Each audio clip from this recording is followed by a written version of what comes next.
You are listening to Spell Stoppers, authored by Kat Gray and narrated to you by Audiobooks with Keeper of Lost Stories. Chapter 18. It was hard being completely out of ideas. Max felt his best chance of spotting an opportunity was to keep a close eye on the castle. This was why, the morning after their escape from the tunnel, he was sitting on his bedroom windowsill, surveying Yowling Castle through a pair of binoculars. Things were getting even more alarming over there. One of the towers had collapsed, and the owls were wheeling in the tight circles above the broken masonry.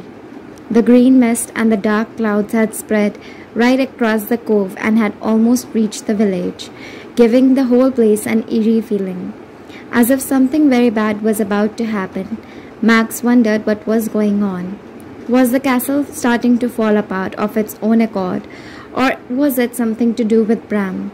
Or could the castle's sudden decline be linked to what had happened in the tunnel the day before? He was deep in thought when Sardine started howling, and he realized that somebody was knocking on the front door of the farmhouse.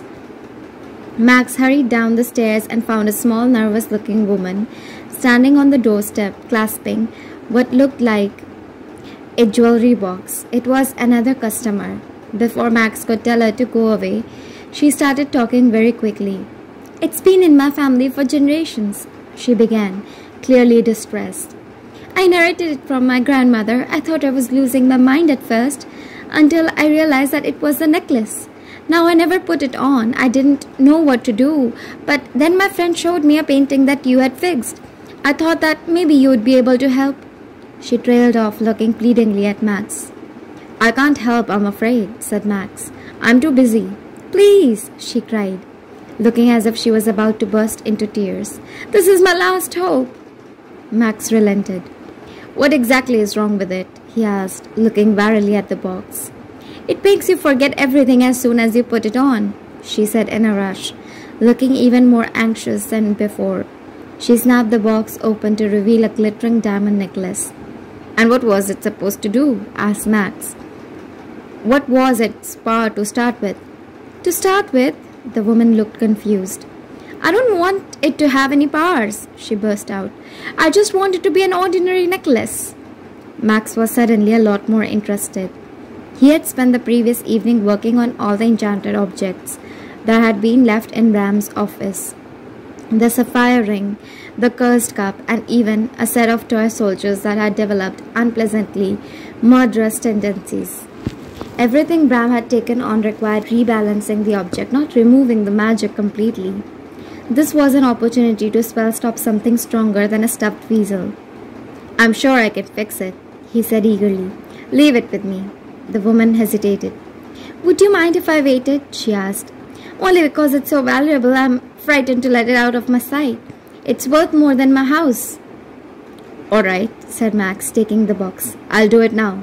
"Can I watch you mend it?" she asked, following him over to the workshop. "No," said Max quickly. The idea of her staring at him while he experimented with spell stopping was not an appealing prospect. "You can wait here, though," he added. "It shouldn't be too long." "That's fine," she said hastily, her face flushing with embarrassment. "It's a lovely day. I do appreciate you letting me wait." Max went into the workshop, leaving her wandering about the yard, calling it to the chickens. For a moment he wondered if he should have locked the kitchen door, but she looked so harmless that it seemed silly to worry. He put the jewelry box down on the workbench and opened it up. The rows of diamonds glimmered up at him, catching the light. He lifted the necklace up, felt a familiar feeling cackle through his fingertips. He could tell that it was full of magic. Not long ago, he would not have been able to hold a necklace like this without it hurting him. Now it was easy. Max was so absorbed in what he was doing that he did not even notice a large dark owl had silently swooped down and was perched on the windowsill looking at him. Instead, he ran the necklace through the fingers, closed his eyes, and got to work.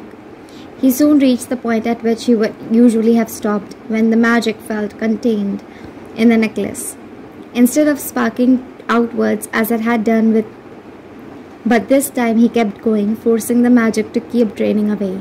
The necklace started shaking in his hands, almost as if it was a living thing. He could feel it resisting him, fighting back, but then suddenly all the energy seemed to flow out of it, and he was left clutching a completely inert piece of jewelry. He opened his eyes and examined it. There wasn't the slightest trace of magic left. Max beamed proudly. He had done it. Arg! A blood-curdling scream ripped through the air. Max dropped the necklace back into its box and dashed outside, just in time to see its owner driving away at full speed, the wheels of her car sending gravel and dirt spitting up in her wake. "Hey!" yelled Max, waving his arms after the car. "You left your necklace!" Then he stopped dead. Leandra was standing beside the workshop. There were dark rings under her eyes, and her face had a bloodless quality, her skin tinged almost green, as if the castle's worsening state was affecting her too.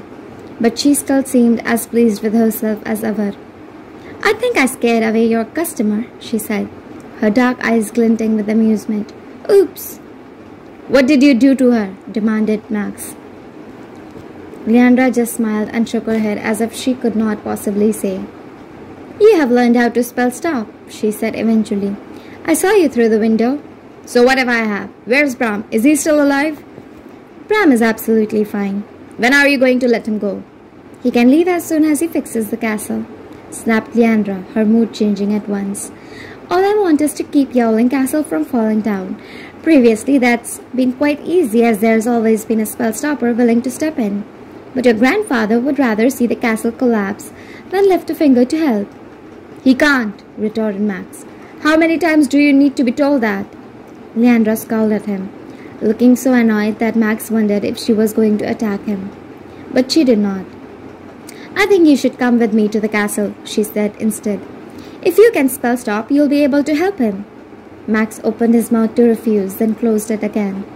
This was his opportunity, a way into the castle. Once he had found Bram, made sure that he was okay, then surely the two of them would be able to find a way out. If not, perhaps he could really help his grandfather with the spell stopping, and then Leandra would let them both go. "All right." Leandra's bad mood immediately lifted. She gave a wide smile, showing her white teeth. "Perfect," she said. "As long as you promise to release us if we can't fix the castle." Leandra just laughed and shook her head. She cupped her hands together, raised them to her mouth, and blew into them, making a long, low whistle that sounded just like the hooting call of an owl. Max heard a series of answering cries, and the entire flock of keepers came swooping down through the sky towards them. "It's best not to wriggle," said Leandra. "That way there is less chance of them dropping you." "That's how we are getting to the castle," said Max, who was suddenly having serious second thoughts. "No," said Leandra. "That's how you are getting there. I can fly by myself." "Isn't there any other way?" he began, but the owls were already closing in on him. He felt them seize hold of his jumper and his arms, and their gnarled talons clasped around his wrist, one of them giving hold of his hair, which made his eyes water. Then the owls started to flap their wings all at once, and Max felt their grip on him tighten as they began to rise up. His feet left the ground, and all of a sudden he was kicking at the empty air. It was the most terrifying experience of his life, except for possibly the incident in the tunnel. He could not even see properly. There were so many birds clustered around him that his view kept getting obscured by their beating wings, which fanned his face so strongly that it felt like he was in the middle of a storm. He could only see where they were going in snatches. He caught a glimpse of the beach far below him, then a brief flash of the rippling waves. His jumper was digging painfully into his armpits. His scalp was aching, and he felt as if he was in constant danger of plummeting fatally downwards. Soon he could see the black towers of the castle beneath him, and then they were swooping swiftly down towards it. The owls all released him at once, and Max landed heavily on the flat roof at the center of the circle of towers, lost his balance, and fell to his knees. For a moment he knelt there, still hardly able to believe he had survived the flight. The owls went back to wheeling around in the sky overhead, as if nothing had happened. He glanced over the low wall that ran around the edge of the roof and felt sick at the dizzying drop to the rocks below. How was the journey? Leandra came towards him, her long black hair whipping about her in the wind. Something was glinting around her neck. You took the necklace, cried Max indignantly.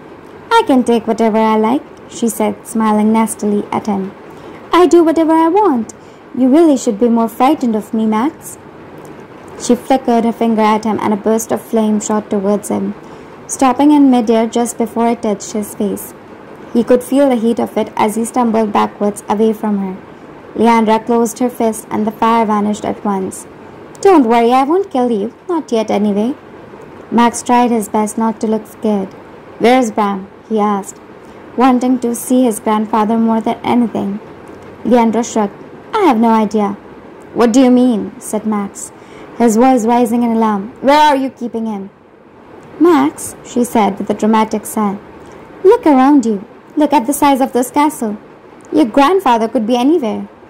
Max looked at her uncertainly. He wasn't sure if she was playing some sort of horrible game with him. Do you think I've shut him up in a dungeon? She said lightly. Locked him up in a room with nothing but bread and water? Of course I haven't. I don't need to. He's free to go about the castle as he chooses. Hopefully he may decide to fix it, but as yet, he hasn't shown any signs of doing so. So I can just go and look for him? Asked Max suspiciously. Yes, of course. I think it's better if you speak to him alone first, without me being there. He seems to have taken against me, she said, making a face. He won't listen to anything I say. Maybe you'll be able to make him see sense. Max glanced around, his eyes settling on a door that was set into the nearest tower. Go, said Leandra, gesturing. I'll be back later.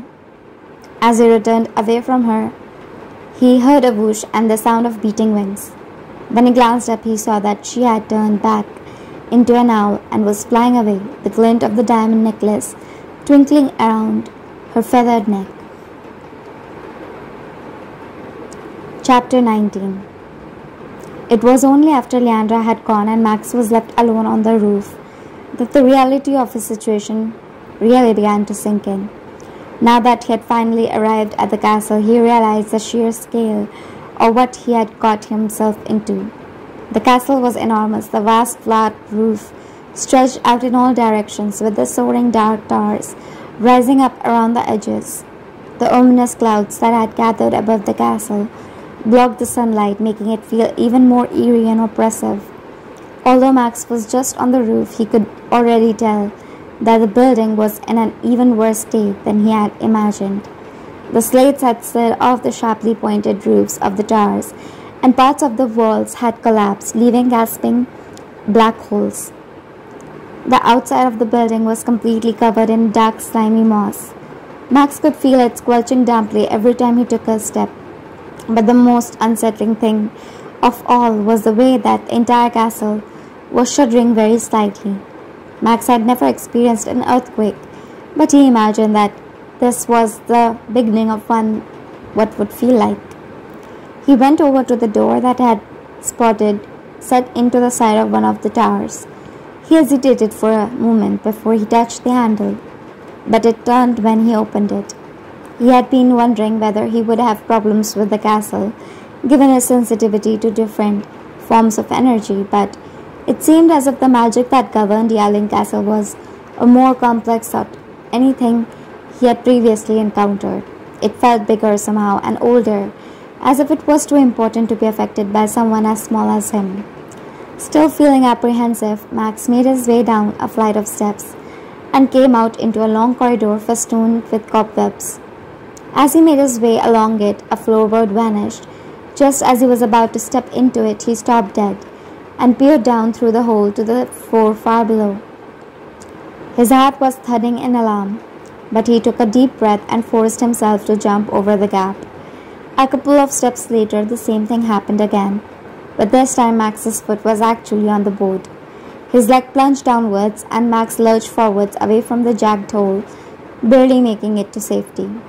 As he recovered from the shock, he spotted a pair of shadows on the wall and for a moment he thought there were some people there watching him.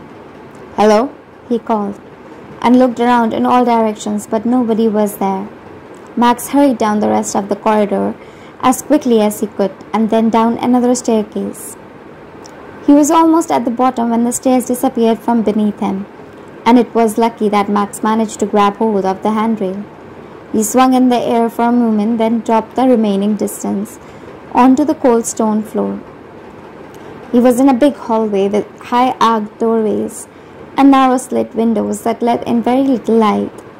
It was echoingly empty and water dripped down the bare walls. Max went into room after room and after a while began to lose track of where he had been. Each room looked the same, all equally sparse and cold. Again he saw a strange shadow flitting along the wall, but there was nobody about. There was an odd humming noise too, like a tuning fork vibrating, which drummed into his head. He couldn't work out where it was coming from. It seemed to be all around him. It was the sort of noise that would become unbearable if you listened to it for too long. He went up another staircase, keeping a firm hold on the handrail in case it suddenly vanished, and found himself in a completely circular room with a bed in the center. It was a simple metal one with a sad, sagging mattress and a few threadbare blankets, but it was still the first bit of furniture that Max had seen. He carried on up the stairs and came out into another room, identical to the one below, except that it had been set up as a sitting room, with a couple of armchairs and a grate filled with ash from fire. Before he could get a proper look at it, the door slammed shut, and somebody grabbed him by the arm. "Max," said a hoarse voice. It was Bram. He looked terrible. His face was shrunken with worry, and he stared at Max as if he could not believe he was really here. "You should have stayed away," he croaked. "Did she force you to come?" "Not exactly," said Max. "I agreed to. I was really worried about you. Now I'm here, we can find a way out, or I can help with spell stopping. Then we can go home." "You must have seen something of the castle by now," said Bram, sounding distressed. "It's too big and the magic's too unbalanced." "But if both of us tried to do it," Max trailed off, as he saw the weary expression on his grandfather's face. "Max, when I spell stopped the castle the first time, it was in a much better state. There was none of this green mist, and bits of it went vanishing, and it was almost too much for me even then." "But there has to be something we can do," said Max. "I've learned how to spell stop. I can help you." For a moment Bram's face lit up and he looked at Max with pride, before his expression clouded over once more. "You have done very well, Max, but it's not going to be any use, I'm afraid. Two spell stoppers can't work on the same thing at once. It's impossible. Magic can only be conducted through a person at a time. Anyway, fixing the castle won't be a permanent solution. The castle's magic is going sore. It's getting more and more unstable. Even if I managed to repair it somehow, the effects wouldn't last as long as they did in my grandmother's day. Might only be a couple of years before the castle needs more work. Then what?" "It will have to be done again," suggested Max. "Exactly," said Bram. "And who will the keepers call once I'm not around? You. It might still be Leandra, or it might be whoever comes after her. But there will be a keeper, and they will come after you. And say that, by some miracle, you do succeed in fixing the castle, then you'll just need to do the same thing again and again, and the task will become harder and harder, and happen more and often, until eventually it will kill you too." "I did not realize," said Max, stumbling over his words as the enormity of it hit him. "Of course you didn't," said Bram. "But that's why you shouldn't have come. I was all set to go down with the castle, just to put an end to it all." Bram sank onto the broken chair, looking more miserable than Max had ever seen him before. Max went over to the window and looked out across the waves. It was the same window that he had seen Bram lean out of when he and Kit had embarked on their disastrous rescue mission. From here he could see the great jagged rocks that divided the bay from the open sea on one side of him, sticking out the water like a set of gigantic broken teeth. He could see the vast expanse of deep water that separated the castle from the shore, and the dense green mist that swirled around beneath him, making the distance between the window and the water look even more terrifying. He turned to his grandfather. "Is there really no way out?" he asked, his voice betraying his scared nature. "Afraid not." But the castle is huge," Max persisted. "There could be a door or a window that we have missed, and Leandra on her own in here. The owls don't come inside, do they? That makes it two of us and one of her. We have got an advantage." "It's not just Leandra," said Bram grimly. "There's the shadow people." "The what?" "When you found your way here through the castle, you must have noticed them. Strange shadows that move on their own." "Yes, but I did not think there was anyone there," said Max, gazing at Bram in horror. "I thought Leandra was the only person in the castle." "She is," said Bram. "Shadow people aren't like humans or the magical. They're just a sort of shadow that function like a person in some ways. They can take orders. They are even able to move things about.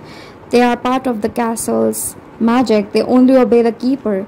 So you don't want to cross them, and they are everywhere." Max shivered. Despite himself, he glanced around the room, his eyes resting on any suspicious-looking shadows. He understood now why Bram looked so exhausted and drawn. It was impossible to relax for a moment when you knew you were being watched. "Look, Max, escaping this place is impossible. I never wanted you to get mixed up in all this. I'm going to think of a way to get you out." "Get us out," corrected Max. "What if there's another tunnel out of here? Kit and I found one, but I made it collapse, so we'd have to try another way." "What tunnel?" asked Bram, and Max told him what had happened in the tunnel under the sea. "You must have come across a ley line," said Bram. "Sometimes you get very faint electrical currents that run through the earth, and the tunnel must have been built along one of them. Makes sense. Now I think about it, there's probably a few of them underneath the castle.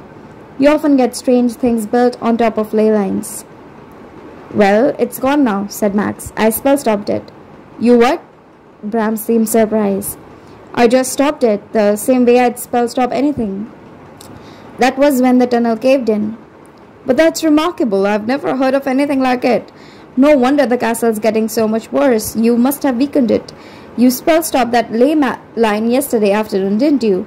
That was the time the northwest tower collapsed." Excitement gripped Max. "What if I tried to spell stop the castle?" he asked urgently. "Not fix it like Leandra wants. Maybe I can take away the magic completely." "No," said Bram flatly, cutting him off. "No way are you going to try. I've told you before, spell stopping the castle is impossible. It's far too powerful." "But what if we looked for another ley line then? You said the castle's probably built on a few of them. What if we found the others? I could spell stop them, and that might wreck the castle for us." "Not a hope," said Bram, shaking his head. "Those currents are deep underground. You were just lucky that you stumbled across one in the tunnel. You'd never be able to do that again." The sun had been setting as they were speaking, and shadows started slipping through the crack beneath the door. Bram stopped talking as several shadow people ranged themselves around the walls, flickering about them. "What's happening?" "Dinner time," said Bram. "No choice, we have got to go. Otherwise they'll drag us there." Feeling more uncomfortable than ever, Max followed Bram back down the winding stone steps out of their tower. Several of the shadow people followed them, two flitting along the walls and one looming behind them, so there was no way they could turn back. "Where are we going?" he asked curiously. "The dining hall," replied Bram. "Leandra will be there. Usually that's when she tries to make me spell stop the castle." As they went along empty passageways, Bram pointed out the vanishing floorboards to Max. "Tends to be the same ones each time," he said. "New ones pop up, but for the most part you can avoid them." It would have been too dark to see, but someone had lit a few candles which hung in brackets upon the walls, casting a flickering light around the chilly castle. There were more shadows than ever. Some were as big as houses, casting long, looming shapes across the wall. By the time they emerged into a cavernous stone wall, it almost felt like the shadows were whispering as they spun and twisted through the air. The light was stronger here, thanks to a vast iron chandelier that was studded with dozens of tapers that dripped wax onto the floorboard. All the wax had formed into a huge shapeless mound. Like a twisted sculpture, it must have taken decades, if not centuries, to form. Max shivered as the shadow people rustled around him. "They like candlelight," said Bram. "Makes them stronger." He pushed open a big studded wooden door, and Max followed him inside. Like the rest of the castle, the dining hall was a high, gaunt stone room. A big table stood in the center with wrought iron chairs arranged along each side. There was an enormous stone fireplace, which had a small fire crackling in it, as the room was still extremely cold. Max suspected that the meager fire was for the benefit of the shadow people, as the room was alive with them. There were dozens of them darting about everywhere. The aura of effect was grim. Max could not decide if it looked more like a dungeon or an abandoned cathedral. Either way, it was extremely creepy. Leandra was waiting for them, sitting at the head of the table. She was wearing a different dress, a short black one that floated around her in a cloud of chiffon. She stood up to greet them. "So you have reunited," she said. "Grandfather and grandson, you must be pleased to see each other." Bram scowled at Leandra and sat down in a chair that was as far away from her as possible. Max sat down beside him. "Fine," said Leandra. "Be like that." She clapped her hands. A door at the side of the room suddenly flew open and a great mass of shadows swirled out of it. At first, Max thought that they were coming to get him and Bram, but then he realized that they were carrying plates of food which were bobbling along in mid-air towards them. There was a roast chicken and roasted potatoes dotted around it, a plate of fat purple plums, and a dish of what looked like cooked seaweed. Each of them came to a halt at the middle of the table just in front of Max and Bram. "See," said Leandra to Max, as she gestured at the plates. "I've been treating him very well. Go ahead, help yourselves." Bram immediately began to carve up the chicken and dole it out onto his and Max's plate. "Eat." "Eat as much as you can," he hissed at Max. "You don't know when you'll get another chance." Leandra wasn't eating anything. Instead, she put her elbows on the table and rested her chin in the hands, watching them. "Did you speak to him, Max?" she said pleasantly. "He did," snapped Bram. "I'm still not going to help you." Leandra rolled her eyes. "You really are a very annoying old man," she said. "You're lucky I haven't lost patience with you yet." "That's because you want something," said Bram. "Yes," said Leandra simply. "And the longer you keep me waiting, the worse the castle gets. But I have an idea." Before she could continue, he was interrupted by a series of loud crashes somewhere close by. She frowned and made a gesture at the shadow people, who glided rapidly out of the room in the direction of the noise. Somebody was yelling, and Max felt a horrible chill came over him. He knew that voice. A moment later, what looked like a black whirling tornado came into the room and halted beside the table. Then the shadow people drew away, leaving Kit standing there. "You're alive!" she cried.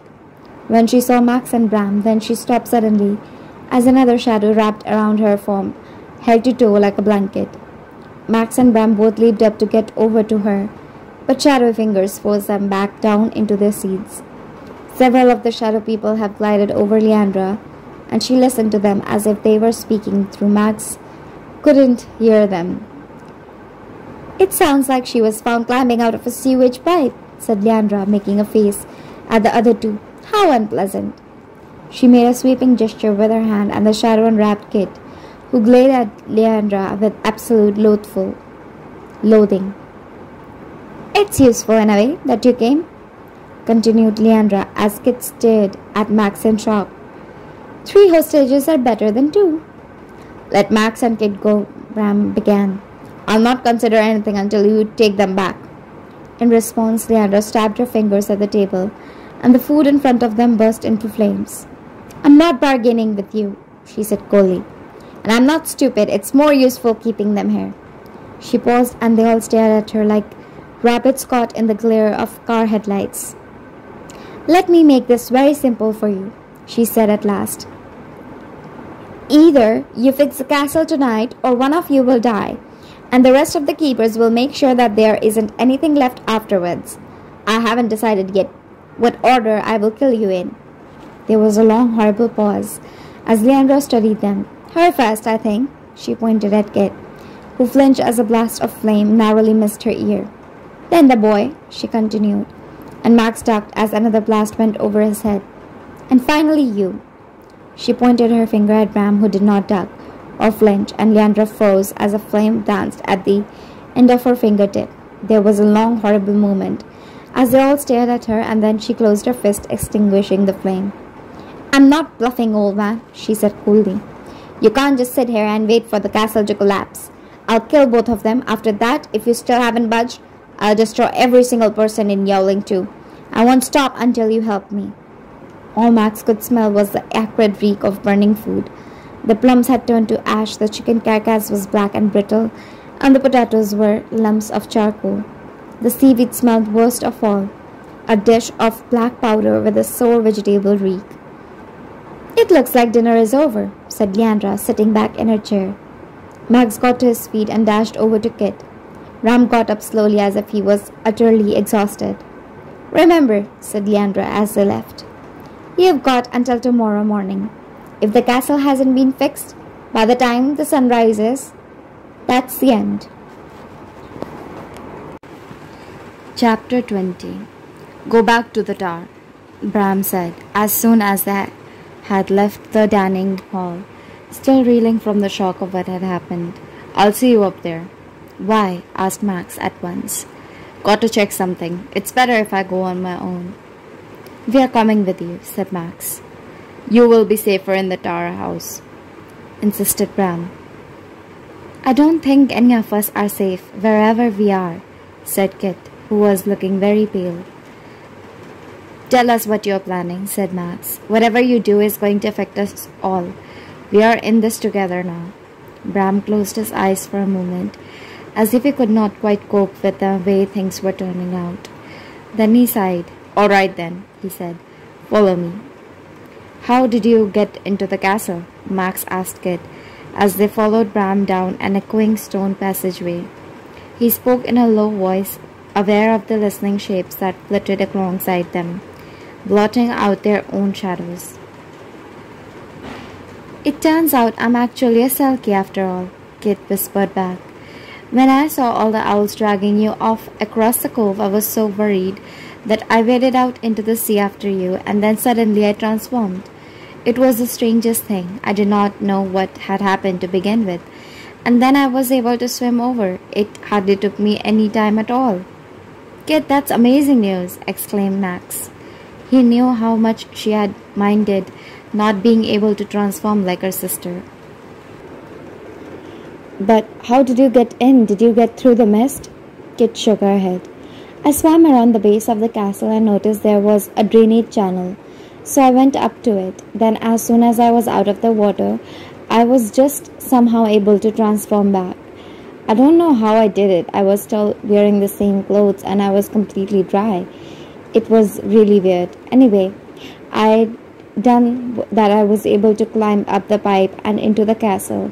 It was that stupid metal cover that gave me away. It made a really loud rattling noise and those horrible shadowy things caught me. I thought I had a chance at rescuing you, but now we are probably all going to end up dead." They had been talking louder than they had realized because Bram suddenly wheeled around. "Neither of you are going to die if you have got anything to do with it," he said firmly. "Just follow and keep your wits about you. That castle's dangerous. I've been here before, remember?"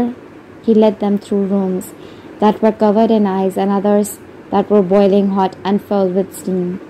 In some places, chunks of the thick stone wall were missing, offering a terrifying view of the sheer drop down to the waves below. They were heading right into the middle part of the castle, down dark corridors that had no windows. But wherever they went, Max could see the shadow people following their every move. Finally, Bram stopped at a heavy wooden door with big iron hinges. "Don't touch anything," he said, "and whatever you do, stick to the edges of the room."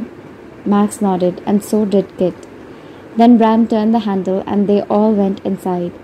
"Stay near the walls," warned Bram again, and held out his arms to stop them from going too far in. "This is the heart of the castle. It's where all the magic comes from. One wrong move and you will be frazzled." The room was completely circular, and completely empty. It had the same bare stone walls as the rest of the castle and a high vaulted ceiling. The difference was the floor. It was like no floor that Max had ever seen. Aside from a band of plain grey stone running around the edge, it was covered in a huge circular mosaic of colored marble. Delicate geometric patterns of circles and symbols radiated outwards from a large rock the color of opal that protruded up from the central point. This rock constantly changed color as Max looked at it, but the heart of it flickered deep red as if it was full of flames. The place seemed to cackle with energy, and although there were no lights upon the walls, the room glowed. The shadow people had not followed them in here. Bram was staring at the rock intently as if it was telling him something. Max instinctively moved a step closer to get a better view, but his grandfather turned him at once. "Don't touch the floor," Bram warned him. "There's more energy in here than in a million cars. That stone in the middle is the source of all magic. It radiates out across the floor and through the whole castle. See that deep red color? That's a bad sign. It's even further gone than it was last time." "So you definitely can't fix it?" asked Max. "No," said Bram. "It will kill me, but I'm going to try anyway." "What?" said Max, while Kit gasped in shock. "It's the only way. She'll kill you too otherwise." Max and Kit both started protesting at the same time, but Bram cut them off. "No point disagreeing. My mind's made up, but you two need to get out of here right now. I don't trust her to let you go. When I fail, I'll reckon she will force you to try to fix the castle, Max, and use Kit as a hostage. You can't risk it. It's too dangerous. So here's what you will do. I'm going to go out there and start shouting for Leandra. I'll tell her I'll do what she wants. That ought to distract the shadows. They will be so busy watching me. It should give you two a chance to slip away. I'll head off in another direction so you can have a clear run at getting back downstairs. Kit, can you get yourself and Max back out the same way you came in?" "I think so," said Kit. "But then leave that way," Bram said. "Help Max once you're in the water. Get him back to the shore. Then hide somewhere until you know what's happening with the castle. Your family should hide too. Max, you will need to leave Yowling. Tell your mother what's happened. If no one's around to fix the castle, it should eventually fall apart. And that should mean the end of the keepers too. Until then, you both need to stay well away." "No," cried Max, aghast. He wasn't some useless lump who needed to be looked after. "I'm here to help you. There's no way we are leaving you here." "You have got to," said Bram firmly. "All I want now is for you two to get out of here alive." Bram had a desperate look in his eyes. "Promise me you will escape," he said urgently. "Promise." "All right," said Kit, and looked unnerved. "I promise." "And you, Max?" Max felt sick at the idea of leaving Bram. He had spent so much time wondering how to rescue his grandfather from the castle. He had never imagined that it would end up like this. "It's the only way," Bram repeated. "Promise me." But Max found that he could not do it. Bram gave a sigh. "I'm sorry, Max," he said. Then he flung open the door to the mass of flickering shadows. "I'll do it," he bellowed. "Tell her I'll spell stop the castle right now." He turned to Max and Kit, his expression deadly serious. "As soon as I'm out of sight, get out of here as fast as you can. Do you understand? You don't have much time." Max nodded mutely, and Bram clapped him on the shoulder. Kit gave a small sob. "Look after yourselves," he said gruffly. Then he looked straight at Max and his face softened. "I'm proud of you," he said. "You'll make a great spell stopper." Then Bram strolled off bravely down the corridor, with all the shadows whirling around him. Max watched his grandfather go, unable to do and believe what was about to happen. Chapter 21. "We've got to try and escape," whispered Kit, once Bram's footsteps had died away and the shadow people had disappeared. "It's what Bram wants." Max nodded, not trusting himself to speak. He peered up and down the passageway, checking for any lingering shadows, but there was no sign of them. "Let's do it then," he said heavily. They hurried back through the maze of corridors and empty, enchanted rooms. Every time they came to a corner, they peered around it, making sure that the way they came was clear. Max felt numb after what had just happened with Bram, and he could tell that Kit felt the same. Neither of them said much. It was not the right time. All they could do now was to follow Bram's last request and escape from the castle. Max forced himself to keep moving forwards, focusing on the way ahead. They tiptoed down a steep flight of steps to the ground floor, not knowing that a shadow had appeared behind him. "It's just across from here," whispered Kit, darting down a narrow side passage that ran alongside the dining hall. Max followed her, straining his eyes to see in the dim light. There were very few candles in this thin slip of a corridor. If either of them had glanced back, they would have seen that there was now a mass of shadows creeping out of the darkness behind them. But neither of them did. They were too busy looking for the way into the sewers. Kit was examining the stone floor carefully. "It's just here," she hissed, and hurried forwards. There at the side of the passage was a square stone slab. It looked exactly like the rest of the floor, except that it had a small iron handle set into it. "Help me lift it," she said, and they both seized the handle and hauled up the slab, revealing a gaping black hole. "There's actually some handholds down there," said Kit, pointing. "That's how I managed to climb up. I just hope you will be able to hold your breath for long enough. Once we are in the water, if I'm able to transform again, I should be fine." She broke off, looking at Max, who had backed away from the edge of the hole. "What's the matter?" We can't leave Bram, no matter what he said." "Once we are out of here, we'll get help. I'm coming back," said Kit. "There's loads of people in the village who hate Leandra. We know a way in now." "It will take too long," said Max. "Bram could be dead by then." He broke off suddenly. Kit was staring at something just over his shoulder. Her eyes widened. He glanced around and saw huge shadowy shapes rearing up behind him. More appeared behind Kit. There were dozens now surrounding both of them. "Quick!"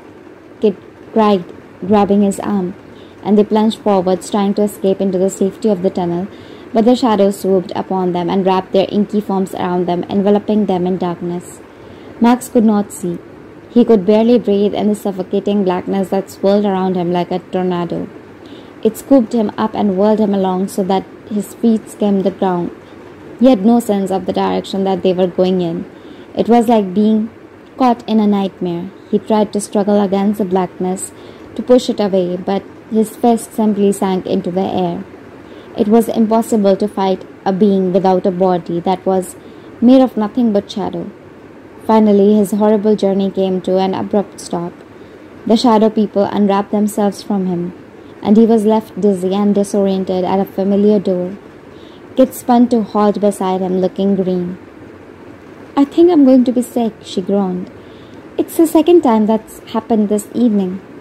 Then Leandra burst through the door, looking furious. She frowned when she saw them. "Did you really think you'd manage to escape?" she said, as the shadows whispered around her. Kit gave a groan and puked all over the corridor. It splattered everywhere, narrowly missing Leandra's butt. There was a horrible pause as Leandra looked at them both in disgust. "Finished?" she spat. Kit, who was still looking rather green, glared at her weakly. "You may as well come in," Leandra continued. "You might liven the old man up a bit. Now he'll see it's either him or you." Fear gripped Max as Leandra beckoned them inside the room that was full of magic, and he saw his grandfather slumped at the edge of the marble floor. "Bram!" he yelled, and dashed towards grandfather. Kit closed behind him. "What happened?" Bram did not reply. He seemed to be finding it difficult to speak, and his breath was coming in great rattling gasps. When he saw Max and Kit, he clutched his hand to his chest and looked as if he had been stabbed. "Thought you'd go out," he whispered, so faintly that Max could hardly hear him. What did you do to him?" asked Kit, facing Leandra. "He collapsed almost as soon as he touched the rock," she replied, sounding annoyed. "The minute he gets his breath back, he can have another go." "You can't make him try again," said Max in fury. "Look at him. He's not well." "I don't care," replied Leandra. "Bram is going to fix the castle right now." Max knew that Bram could not survive another encounter with something as powerful as the stone. There was no way that he would be able to let the magic that kept an entire castle afloat run through him while he was in this state. Max looked across the marble floor at the shimmering opal rock, and to his surprise he felt oddly drawn to it. "I'll do it," he said, looking at Leandra. Bram seemed to be barely conscious. He could not let his grandfather die in front of him. Anything would be better than that. "Go ahead," she said, shrugging. "I don't care who fixes the castle as long as someone does." Max focused on trying to empty his mind, to ready himself. It wasn't easy. A million unhappy, frightened, and dismal thoughts were fighting for space, wanting to overwhelm his brain. He could feel them crowding around the edges of his mind like the shadow people who were lurking just outside the door.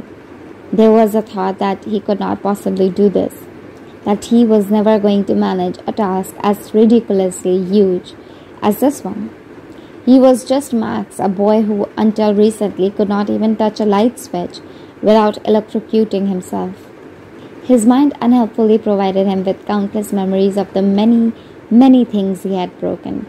From the school computers to his best friend's game console, no wonder his mother always looked so anxious.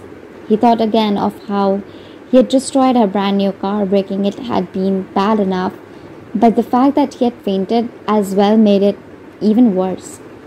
Though there were a million examples of how useless he was. He moved towards the plattered floor, but then took a step backwards again. "What's the matter?" asked Kit, coming over to him. "What if I can't manage it?" "Max, you're the only person who has ever even the slightest chance of being able to do this. Think about everything you have done. Remember what happened in the tunnel. You're stronger than you think." Max remembered how Bram had said he had never heard of anyone being able to spell stop a ley line before, and he felt a bit better. Perhaps Kit was right. Perhaps he did stand a chance. He took a step forwards onto the marble floor and at once felt the energy radiating outwards from the glowering rock in the center. The air was crackling with it. "Max!"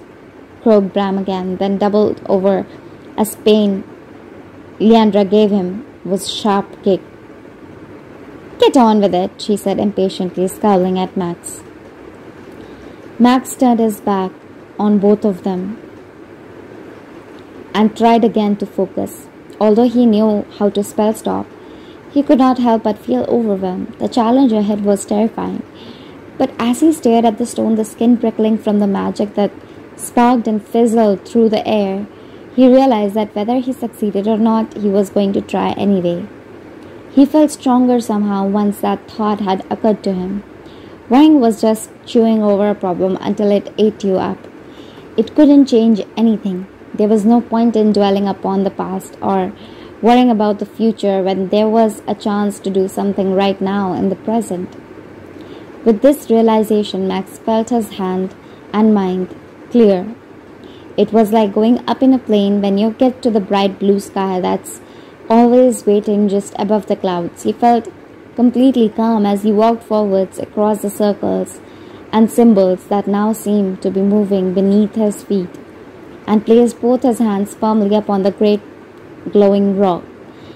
That was the heart of the castle's magic. Max felt a huge wave of energy flow through him. It felt pleasantly warm and made him feel more alive, somehow as if every cell in his body was more awake than usual. He could tell that the castle's magic was unbalanced. The excess energy seemed to ping and jump through his veins, but somehow it didn't hurt. He closed his eyes and let it swirl through him. There was a moment when he thought it was working, that he was draining the magic away. Then a blaze of sharp red light flashed across his vision, almost blinding him. It broke Max's concentration, and in that instant he was hit by a violent force so strong that it flung him right into the air. He crashed to the ground, half stunned by the impact. The castle's magic was fighting back. He scrambled to his feet and staggered towards the stone again. He was vaguely aware that the others were shouting at him, but he did not hear what they were saying. He was too focused on the task that lay ahead. This time, when he placed his hands on the stone, he didn't flinch. Even though he knew what was coming, flashes of blood-red light blazed before his eyes, and every part of him was screaming with pain, but he did not budge.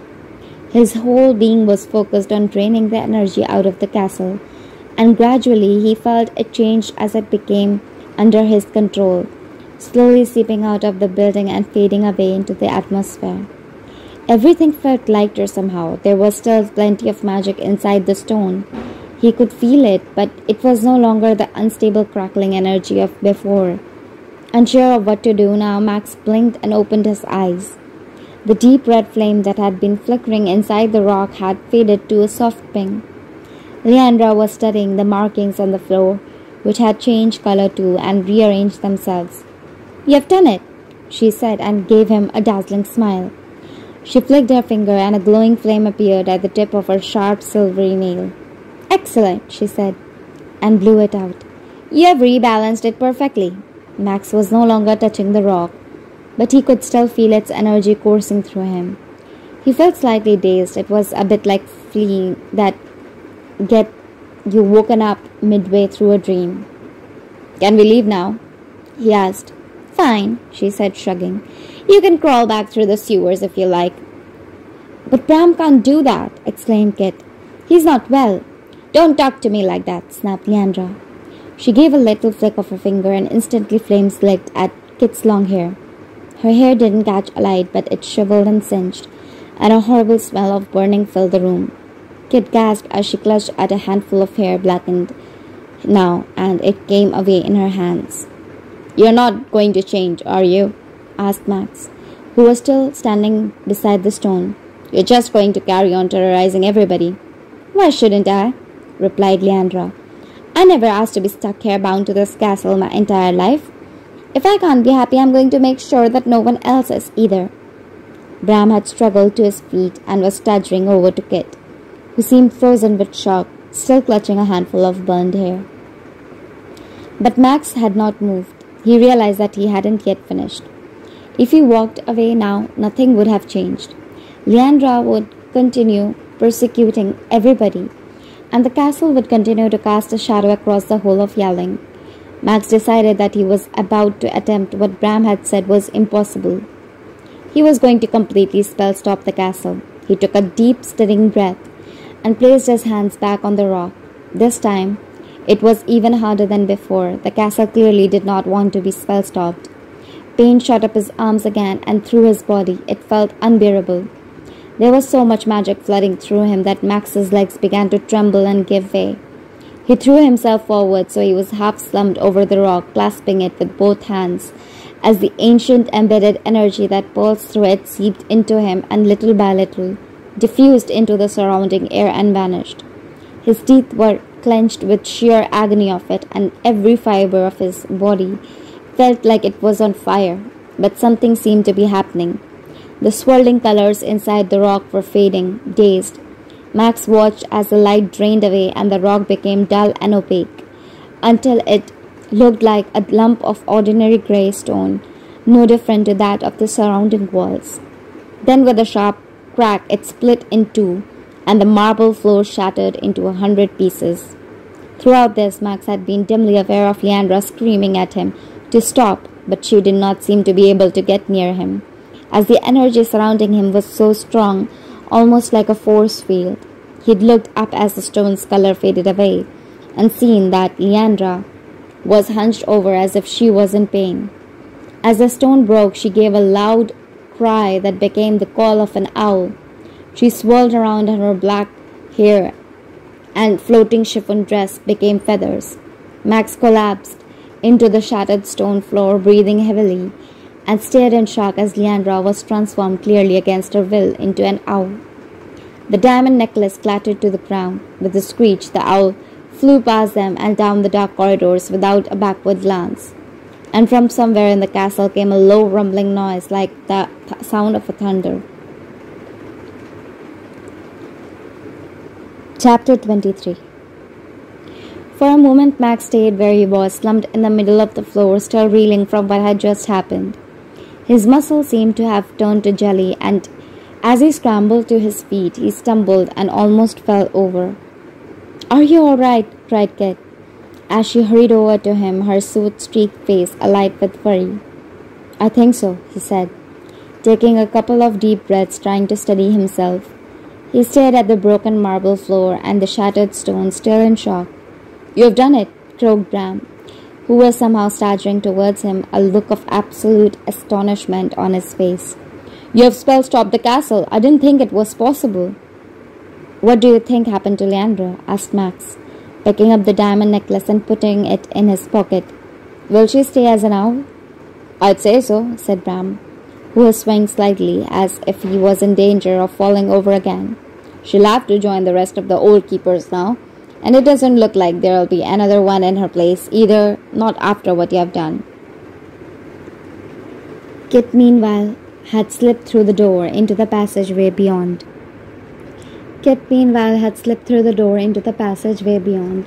"So, there's good news and there's bad news," she said, coming back inside. "The good news is that all the shadow people seem to have vanished." "And the bad news?" asked Max. "The castle's falling down." "Should have guessed," said Bram, and he made his way stiffly to the door, wincing at every step.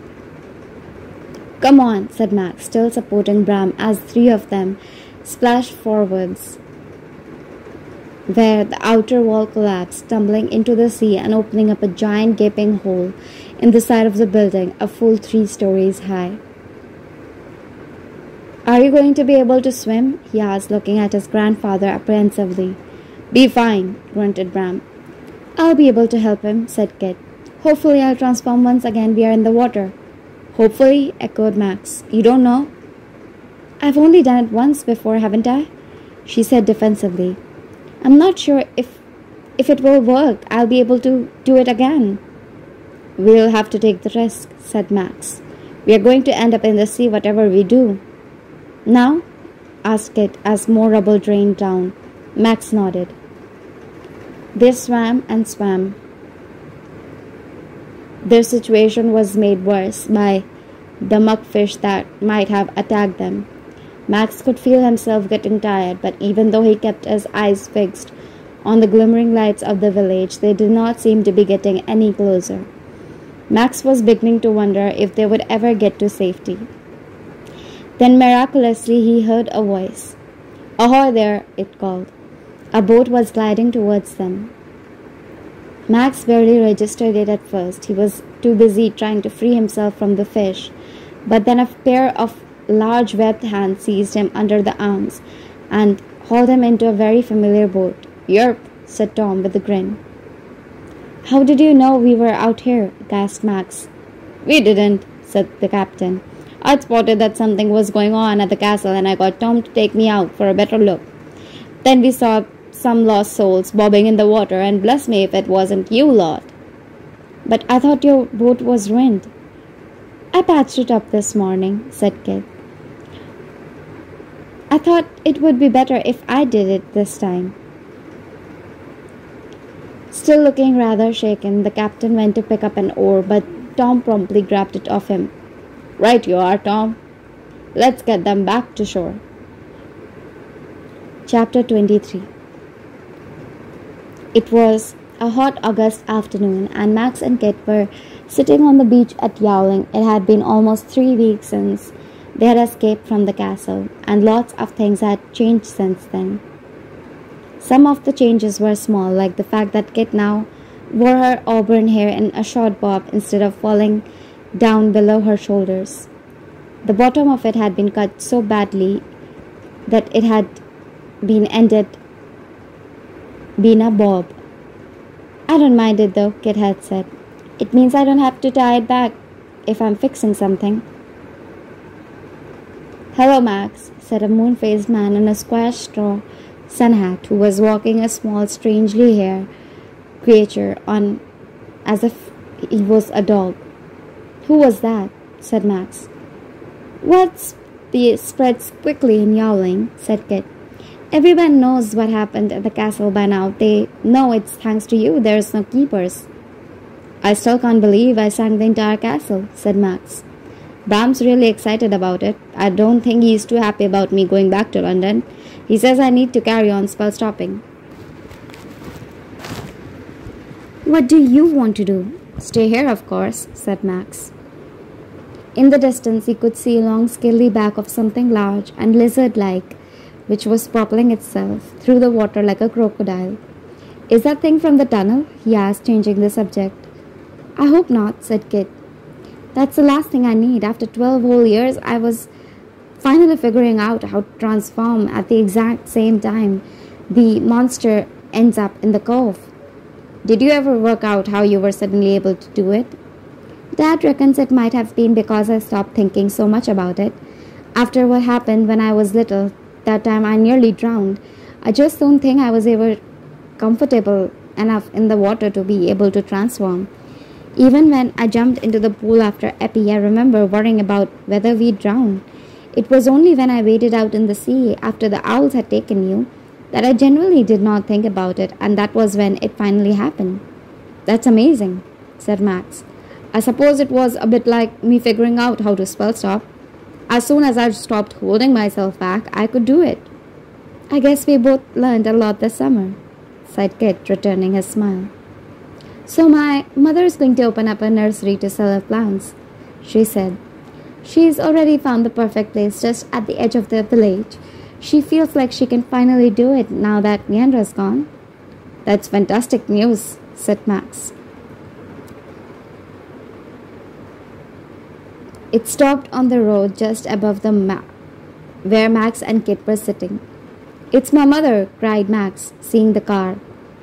I thought she wasn't picking you up until end of the week. So did I.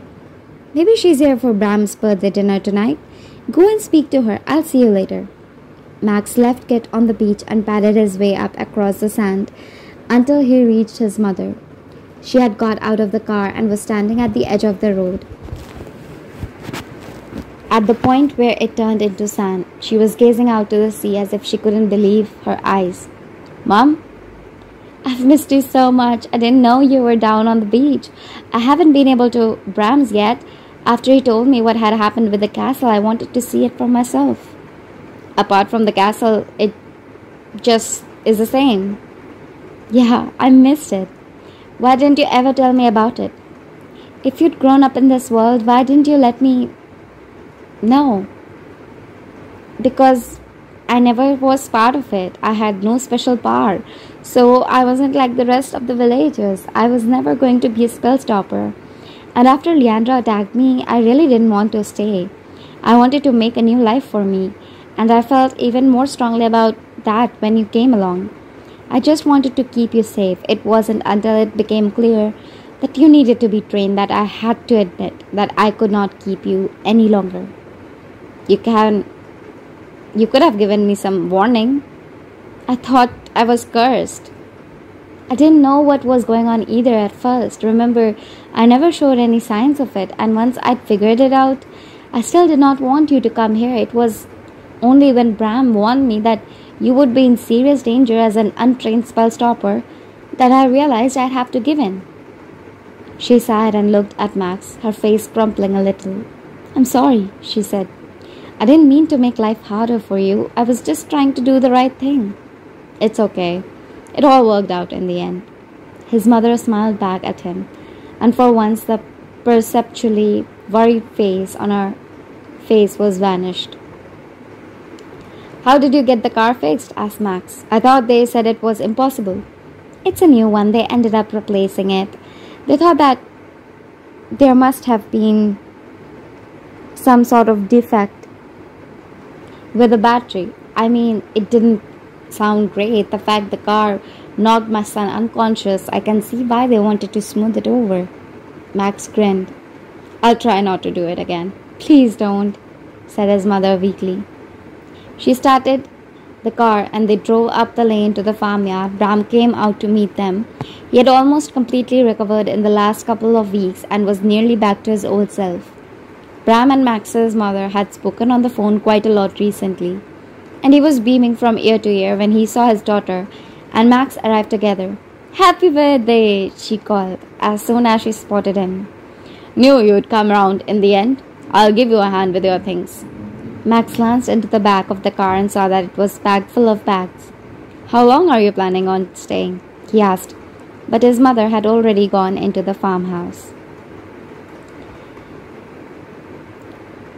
The room was followed by Pearl, who was stuttering along carrying a large box which turned out to contain an enormous birthday cake.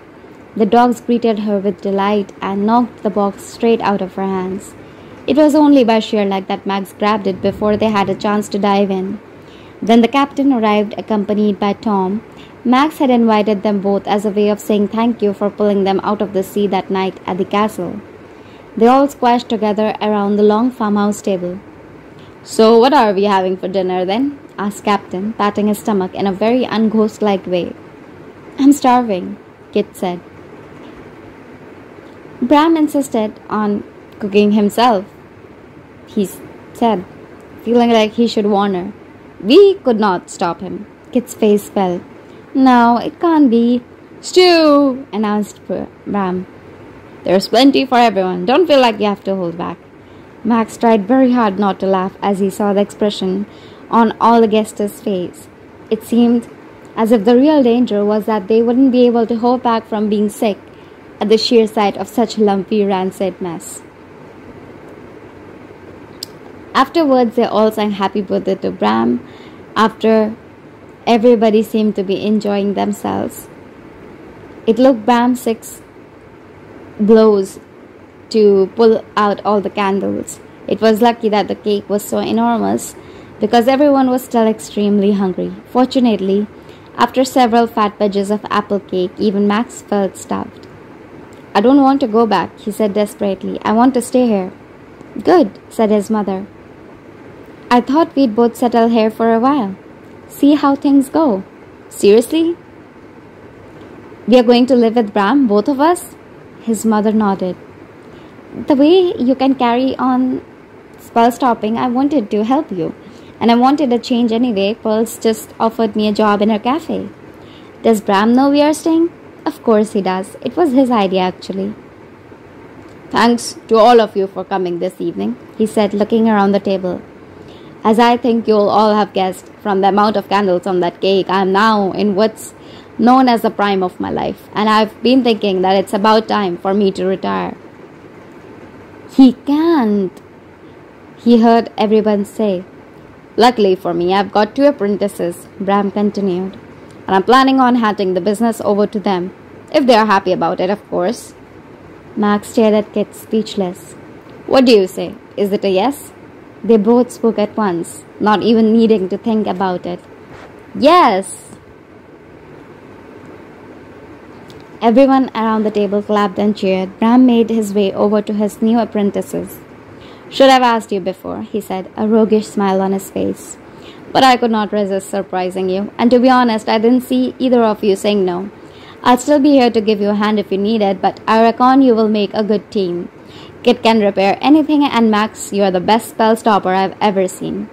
I know you will be able to carry on the business. You'll do a fantastic job." He clapped each of them on the shoulder, then moved along the table to speak to Kit's parents, who seemed somewhat bewildered that their 12-year-old daughter had suddenly inherited half of Bram's business. "This is crazy," said Kit, beaming at Max. "I know," he replied, "but it's going to be a lot of fun." Max looked around the table at the array of friendly faces and was enveloped in a warm glow of happiness. In just one short summer, his life had changed beyond anything he had ever dreamed of, and the world felt like a much bigger and more wonderful place to be. Once, Max had believed he was cursed. Now, he felt like the luckiest person alive. He glanced out of the window to where the workshop stood, a light still glinting in the window. There was a whole pile of things waiting to be spell-stopped, and more adventures to be had. They would start tomorrow, Max decided. He smiled broadly, unable to contain his excitement. He could hardly wait. The end. If you like this audiobook and all the parts of it that are posted on YouTube, kindly subscribe to the YouTube channel Audiobooks with Keeper of Lost Stories and share these videos with your friends. Thank you.